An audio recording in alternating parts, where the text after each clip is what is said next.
بسم اللہ الرحمن الرحیم۔ السلام علیکم۔ نیکی کا بدلہ نیکی کے سوا کچھ نہیں۔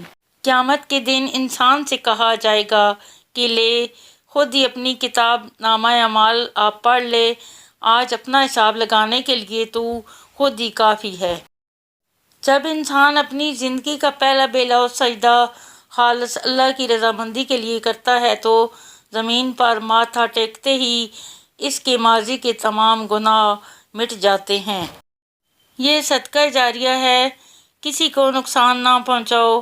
رسول اللہ صلی اللہ علیہ وسلم نے فرمایا، تم لوگوں کو نقصان نہ پہنچاؤ، یہ بھی ایک صدقہ ہے۔ صدقہ جاریہ۔ ابو ہریرہ رضی اللہ عنہ کہتے ہیں کہ رسول اللہ صلی اللہ علیہ وسلم نے فرمایا، جو شخص مرنے کے بعد وراثت میں قرآن مجید چھوڑ گیا، کوئی مسجد بنا گیا، یا مسافروں کے لیے کوئی مسافر خانہ بنوا گیا، یا کوئی نہر جاری کر گیا، یا زندگی اور صحت و تندرستی کی حالت میں اپنے مال سے کوئی صدقہ نکال گیا، تو اس کا ثواب اس کے مرنے کے بعد بھی اسے ملتا رہے گا۔ تقویٰ کی 10 شرطیں۔ جب تک 10 باتیں اپنے اوپر فرض نہ کر لی جائیں تقویٰ کی تکمیل نہیں ہوتی۔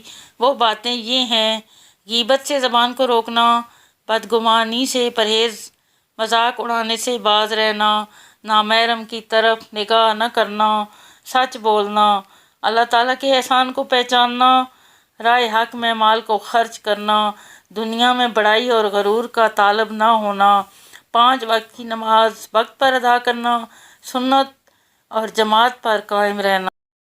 ہر نیکی دوسری نیکی کا راستہ کھولتی ہے۔ چھوٹی چھوٹی نیکیوں پر توجہ دیں، کسی کا دل رکھ لیں، زبان پر طنز آ جانے پر خاموشی اختیار کر لیں، کسی کو درگزر کر دیں۔ یہی چھوٹی چھوٹی نیکیاں انشاءاللہ سکون کا موجب بن جائیں گی۔ من کی میل کو ختم کرنے کے لیے سب سے پہلے اپنی میں کو ختم کرو، اور اپنی میں کو ختم کرنے کے لیے عاجز بننا ضروری ہے، اور عاجز بننے کے لیے یہ ضروری ہے کہ تو اپنی ہستی تک بھول جا کہ تو کیا ہے۔ بس اتنا یاد رکھ، تو خاک ہے، خاک پر ہے اور تجھے خاک میں ہی جانا ہے۔